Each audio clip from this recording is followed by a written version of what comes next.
खबरें तफसील से। राज्यसभा में अपोजिशन अरकान के साथ मुबैना बदसलूकी के मामले में हुकूमत ने वीडियो जारी किया है। ऐवान में अपोजिशन के हंगामे के ताल्लुक से वीडियो जारी किया गया है। मरकजी वुज़रा कुछ ही देर में प्रेस कॉन्फ्रेंस से खिताब करेंगे, जिसमें अपोजिशन के इल्जामात का जवाब दिया जाएगा।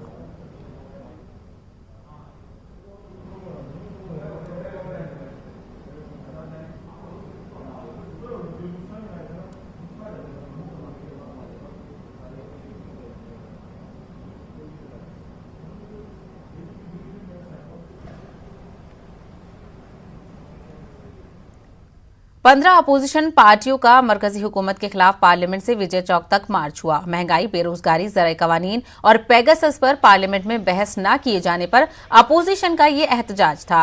इस दौरान मीडिया से खिताब में राहुल गांधी ने मोदी हुकूमत को सख्त तनकीद का निशाना बनाया। उन्होंने कहा कि वज़ीर-ए-आज़म नरेंद्र मोदी मुल्क को फरोख्त कर रहे हैं, इसीलिए हमें पार्लियामेंट में बोलने नहीं दिया जा रहा है। वहीं शिवसेना लीडर संजय राउत का कहना है कि पार्लियामेंट में मार्शल लॉ लगाया गया। ऐसा लगा कि वो पाकिस्तान बॉर्डर पर खड़े हैं और उन्हें रोका जा रहा है। जबकि आरजेडी लीडर मनोज झा ने कहा कि जब पार्लियामेंट को आवारा बना दिया जाएगा तो सड़कों को रोशन करना होगा। पहली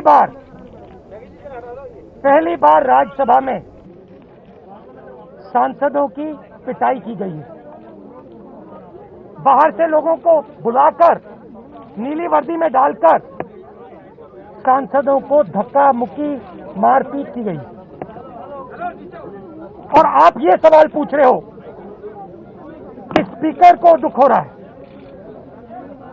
वाइस चेयरमैन को दुख हो रहा है। चेयरमैन की क्या जिम्मेदारी है? चेयरमैन की जिम्मेदारी हाउस को चलाने की है। चेयरमैन ने हाउस को पिछले दिनों में क्यों नहीं चलाया? स्पीकर ने क्यों नहीं चलाया? जो विपक्ष के दिल में बात है वो हम क्यों नहीं रख सकते हैं?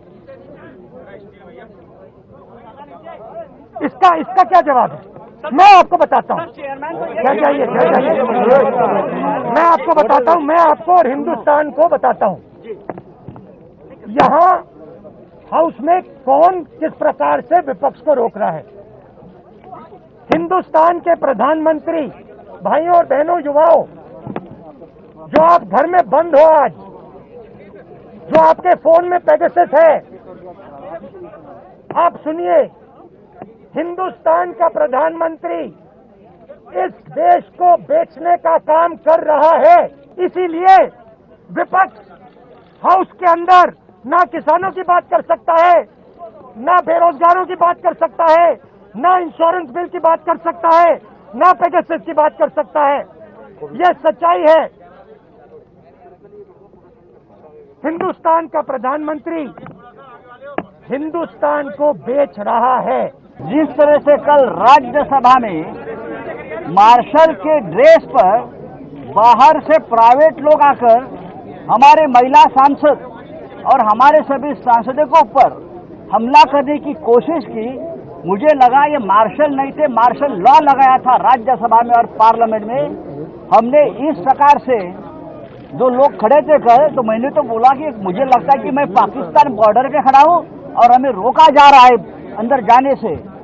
इस देश में कल पवार साहब ने जो कहा है कि उनके 55 साल के संसदीय लोकशाही के पूरे जीवन में इस प्रकार का चित्र न खड़गे साहब ने देखा है, ना पवार साहब ने देखा है, और 20 साल में ना हमने देखा है। ये पूरा संसद का जो सत्र रहा है, ये मैं समझता हूं कि बहुत ही हमारे सब लोगों के लिए शर्मनाक रहा है। कल हमारे नेता शरद पवार जी ने राज्यसभा में बैठे हुए जो प्रोसीडिंग्स हो रही थी उसके बारे में टिप्पणी की है, और जो आप सभी लोगों ने आज अखबारों में भी कैरी किया है कि उन्होंने अपने संसदीय जीवन में इस प्रकार की शर्मनाक घटनाओं को कभी देखा नहीं है। और ये जिम्मेदारी सरकार की बनती है कि वे संसद को सुचारू रूप से चलाने के लिए सहयोग करें। केवल भारतीय जनता पार्टी का नहीं है, 135 करोड़ देशवासियों का है। इसलिए पूरे देश के सभी सांसदों की जिम्मेदारी है, विपक्ष की जिम्मेदारी है कि देश को बचाने की जिम्मेदारी है। तो समाजवादी पार्टी पूरी तरह से विपक्ष के साथ में है। हम लोग चाहते हैं कि इसकी चर्चा हो, पर लेकिन भारतीय जनता पार्टी लोकतंत्र की हत्या कर रही है और जिस तरह से वहाँ कष्ट कर रही है वो हम तो 30 साल की हमारी भी राजनीति है। हम लोग विधानसभा में रहे, लोकसभा में रहे और राज्यसभा में दूसरी बार है। आज तक ऐसा कभी नहीं हुआ जिस तरह से कल महिलाओं के साथ, हमारे सांसदों के साथ हुआ। हमारे अधिकारों का हनन हुआ। हम यहाँ क्यों आए? हम सिर्फ आपके माध्यम से, चूंकि संसद में हमें बोलने नहीं दिया गया। संसद चर्चा की चीज है, विमर्श का चीज है। हम पड़ोसी मुल्कों के बारे में मार्शल लॉ सुनते थे। कल हमने अपनी आंखों से मार्शल लॉ जैसी परिस्थितियां संसद के अंदर देखी। इंश्योरेंस बिल पार्लियामेंट ने पास नहीं किया, मार्शल लॉ ने पास किया है। उसी तरह जैसे कृषि कानून, संसद में हम बेरोजगारी का मुद्दा उठाना चाहते थे, हम महंगाई का मुद्दा उठाना चाहते थे, हम काले कानूनों, किसान कानूनों की वापसी चाहते थे, हम पेगासस पर चर्चा चाहते थे। और इन सारी चर्चाओं में देश की सत्ता प्रतिष्ठान का अहंकार और गुरूर सामने आ रहा था। इसलिए राष्ट्रीय जनता दल की ओर से हमारा मानना है कि जब संसद को आवारा बना दिया जाए, लोहिया जी कहते थे, तो सड़कों को रोशन करना होगा। ये शुरुआत है सड़कों को रोशन करने की और यकीन दिलाते हैं इस अहंकार का प्रतिकार जनता करेगी। हमारे साथ हैं कांग्रेस पार्टी के विप सैयद नासिर हुसैन साहब। नासिर साहब, आज इतना बड़ा यूनिटी दिखाने की आप लोगों ने कोशिश की, इतना बड़ा विरोध प्रदर्शन के तौर पर आप लोग वहां से कार्ड और बैनर सब लेकर निकले, मांग क्या है आपकी? देखिए, जिस तरह से 4 हफ्तों से सेशन में अपोजिशन के लीडर्स को बोलने नहीं दिया, अपोजिशन के एमपीज को बोलने नहीं दिया, 267 रूल के तहत इतने सारे नोटिसेस दिए, उन नोटिसेस को कंसिडरेशन में लिया नहीं गया। जो लोगों के मुद्दे हैं, जो आम जनता के मुद्दे हैं, आवाम के जो मुद्दे हैं, उन मुद्दों को हम लोगों ने 267 के तहत हम लोगों ने नोटिसेस दिया था, ये कहते हुए कि भाई हम लोगों को इसके ऊपर हम बहस चाहते हैं, लेकिन ये बहस नहीं करवाए। छोटे छोटे बिल्स लेके आके 2 मिनट, 3 मिनट, 4 मिनट के अंदर जो है बिल्स पास करने का काम किए। जिस तरह से ये लोग दोनों सदन चला के अपोजिशन को बात करने नहीं दिए, उसको लेके आज हम लोगों ने प्रोटेस्ट किया। लेकिन जिस तरीके से सरकार की तरफ से ये दिखाने की कोशिश की गई कि विपक्ष खुद ही अपने लोगों को बोलने नहीं दे रहा है। नोटिसेस हम दे रहे हैं, हर दिन आधा डजन, 1 डजन एमपीज नोटिसेस दे रहे हैं। किस लिए? बात करने के लिए नोटिस है। आप बात क्यों नहीं करते हैं उसके ऊपर? चर्चा क्यों नहीं करवाते? पेगासस बड़ा मुद्दा नहीं है, किसान के कानून बड़ा मुद्दा नहीं है क्या? किसान 5, 8, 9 महीने से वहाँ पे धरना प्रदर्शन पे बैठे नहीं है? महंगाई मुद्दा नहीं है, कोविड का मिसहैंडलिंग मुद्दा नहीं है, देश की सुरक्षा मुद्दा नहीं है? ये मुद्दों पे क्यों नहीं बात करते हैं? क्यों डर रहे हैं आप इन मुद्दों से बात करने के लिए? क्या ऐसा आखिर मामला है कि जो इस मुद्दे में आप लोग फंसे हुए हैं? 70-72 साल से यही होते आया है कि कुछ मुद्दे सरकार लेके आती है, कुछ मुद्दे विपक्ष अपने तरफ से प्रस्ताव करती है, उस पर बहस होती है, बातचीत होती है। आप क्यों इतना डर रहे हैं? लेकिन स्पीकर साहब की आंखों से आंसू आ जाते हैं, ये सारी चीजें होती हैं। कभी यहाँ पे चेयरमैन राज्यसभा रोते हैं, कभी प्रधानमंत्री रोते हैं, कभी कोई मंत्री रोता है, कभी कोई मंत्री रोता है।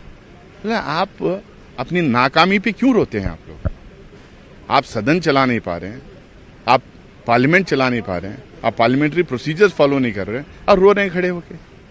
सिर्फ इतनी ही मांग कर रहे हैं भाई ये लोगों से जुड़े हुए मुद्दों पे हम चर्चा चाह रहे हैं। चर्चा करवाने में क्या है? 2 दिन पहले ही पार्लियामेंट खत्म हो जाता, सेशन खत्म हो जाता है, फिर रास्ता क्या है? क्या लोकतंत्र का कत्ल तो वैसे ही हो जाता है? देखिए, हम लोगों के बीच में जाके लोगों को समझाना पड़ेगा कि किस तरह से ये लोग सदन चलाना चाह रहे हैं। जो हाईएस्ट जो टेम्पल ऑफ डेमोक्रेसी जो बोला जाता है पार्लियामेंट को, उसको किस तरह से ये लोग चला रहे हैं, किस तरह से इनकी ऑटोक्रेसी चल रही है, किस तरह से इनकी मनमानी चल रही है। कैमरामैन संजीव वर्मा के साथ खुर्रम शहजाद, न्यूज 18 दिल्ली। वहीं बीजेपी तर्जुमान संबित पात्रा ने राहुल गांधी को तनकीद का निशाना बनाया। उन्होंने कहा कि उन्होंने जो पार्लियामेंट को सड़क बनाया हुआ है, उसी की वजह से वो सड़क पर आ गए हैं। संसद को सड़क बनाया, यही नतीजा है कि आज देश की जनता राहुल गांधी और कांग्रेस पार्टी को सड़क पर छोड़ के आई है। आज उनको सड़क पे ले आई है देश की जनता। आज वो कहीं जीत नहीं पा रहे हैं, आज वो कहीं आगे नहीं बढ़ पा रहे हैं लोकतांत्रिक तरीके से, क्योंकि जनता जानती है वो देश से और देश के लोकतांत्रिक प्रक्रियाओं से अपने परिवार को कहीं ऊपर रखते हैं। वहीं 15 अपोजिशन लीडरों ने राज्यसभा के स्पीकर और नायब सदर जमहूरिया वेंकैया नायडू से मुलाकात की और उन्हें एक मेमोरेंडम पेश किया है। राज्यसभा में हुए हंगामे के हवाले से अपोजिशन लीडरों ने उन्हें जानकारी दी। सभी लीडर्स, उपराष्ट्रपति जी को, जो हमारे राज्यसभा के चेयरमैन हैं, उनसे मिले और उनको हमने एक मेमोरेंडम पेश किया और उसमें ये बात सारे पार्टियों की नेताओं ने और हमारे सीनियर लीडर शरद पवार जी ने भी, हम सभी ने मिलकर जो सदन में घटनाएं घटी उसके बारे में उनको सविस्तार से बताया, क्योंकि उनको जो मालूमात मिलती है या जो भी इंफॉर्मेशन मिलता है वो एक साइड नहीं होना, तो इस वजह से हमने खुद मेमोरेंडम लेकर सभी लोग पहुंचे। हम धन्यवाद करते हैं उपराष्ट्रपति का कि उन्होंने समय दिया, हमारी बात सुनी। कोरोना वबा के दौरान बाहमी इमदाद और इंसार का जज्बा मुस्तहकम हुआ है। मुल्क इस वबा से मुत्तहिद होकर मुकाबला कर रहा है। टीकाकारी के ऐलान के बाद हम बेहतर ताउन करें जिससे हम कोरोना को मात देने की जानिब कदम बढ़ा सकें। नेटवर्क 18 इस मुहिम में हर कदम पर आपके साथ रहेगा। जब तक सभी महफूज नहीं तब तक कोई महफूज नहीं होगा। इसी सोच की बुनियाद पर हमारी मुहिम संजीवनी का मकसद ये यकीनी बनाना है कि वैक्सीन पाना सभी हिंदुस्तानियों का हक है।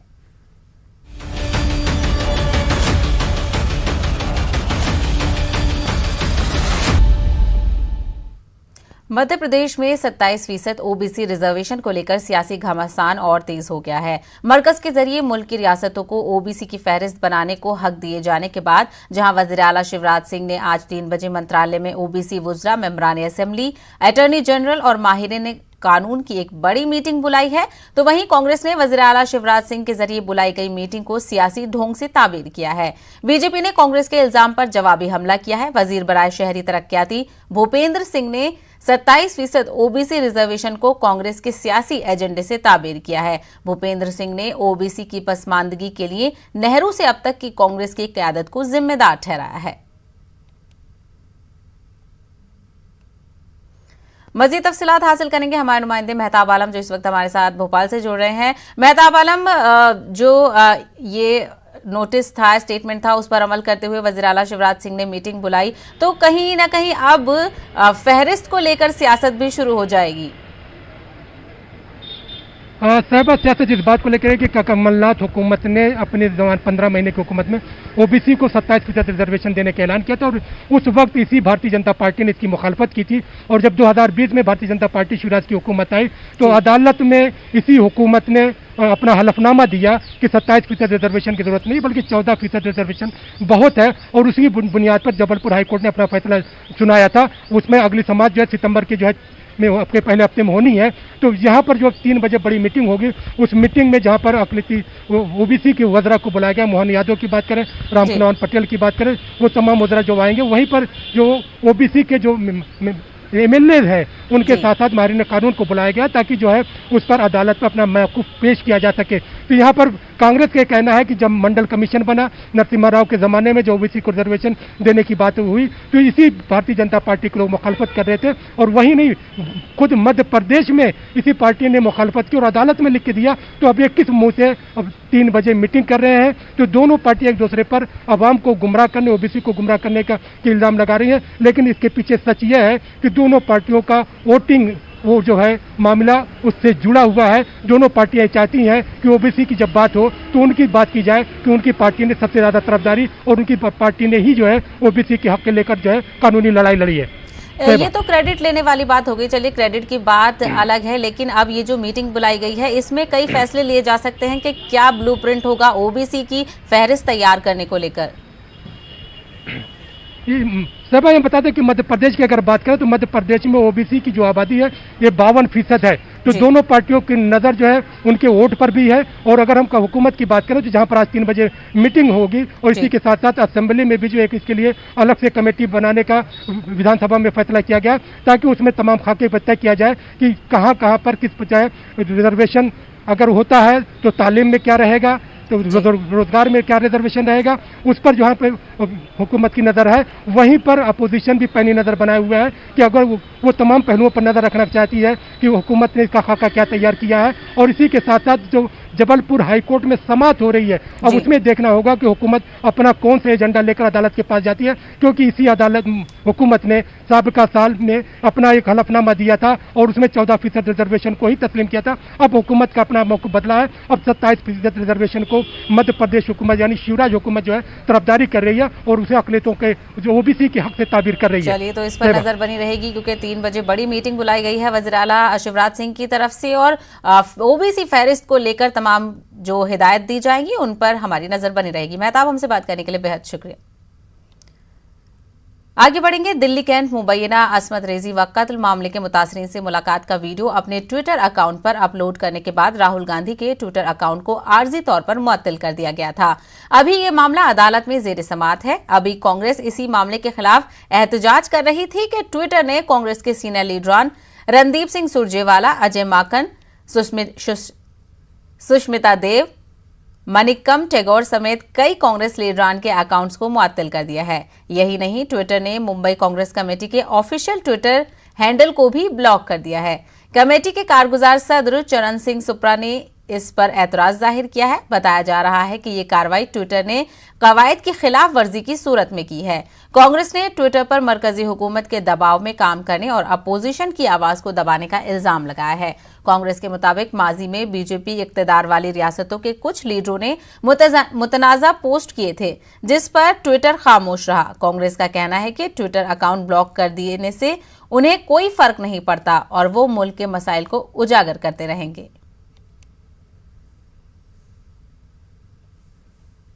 राहुल गांधी और कांग्रेस लीडरों के अकाउंट मुअत्तल करने पर ट्विटर का बयान सामने आया है। ट्विटर ने तहरीरी बयान देते हुए इस पर लगाए जा रहे जानिबदारी के इल्जाम को मुस्तरद कर दिया है। ट्विटर ने लिखा है कि ट्विटर के कवायद हमारी सर्विस पर मौजूद हैं, एक के लिए अदलो गैर जानिबदारी से नाफिज किए जाए हैं।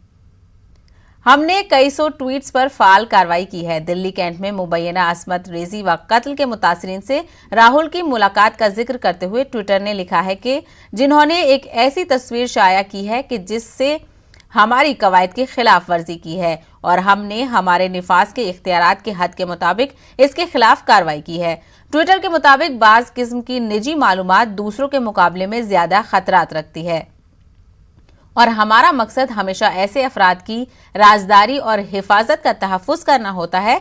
हम सर्विसेज में मौजूद हर एक की पुरजोर हौसला अफजाई करते हैं कि वो अपने आप को ट्विटर कवानीन से वाकिफ करवाएं और जो कुछ भी उनके ख्याल में खिलाफ वर्जी करते हैं इसकी इत्तला दें।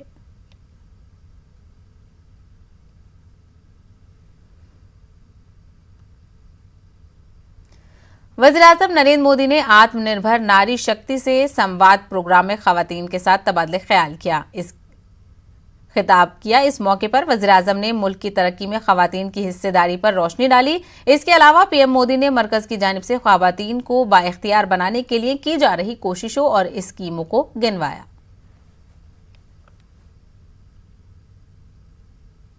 स्वयं सहायता समूहों से जुड़ी बहनों से बातचीत कर रहा था तो उनका आत्मविश्वास मैं अनुभव करता था। आपने भी देखा होगा उनके अंदर आगे बढ़ने की ललक कैसी है, कुछ करने का जज्बा कैसा है, ये वाकई हम सबके लिए प्रेरक है। इससे हमें देश भर में चल रहे नारी शक्ति के सशक्त आंदोलन के दर्शन होते हैं। साथियों, कोरोना काल में जिस प्रकार से हमारी बहनों ने स्वयं सहायता समूहों के माध्यम से देशवासियों की सेवा की, वो अभूतपूर्व है। मास्क और सैनिटाइजर बनाना हो, आपके सखी समूहों का योगदान अतुलनीय रहा है। अपने परिवार को बेहतर जीवन देने के साथ साथ देश के विकास को आगे बढ़ाने वाली Shri V Muraleedharan ji. First, Honorable Minister for Information and Broadcasting will give his opening remarks. Thereafter, we will continue with the press conference. Over to Honorable Minister, sir. नमस्कार। मॉनसून सत्र हाल ही में खत्म हुआ, उसके पश्चात आप सबके सामने हम सब लोग आए हैं,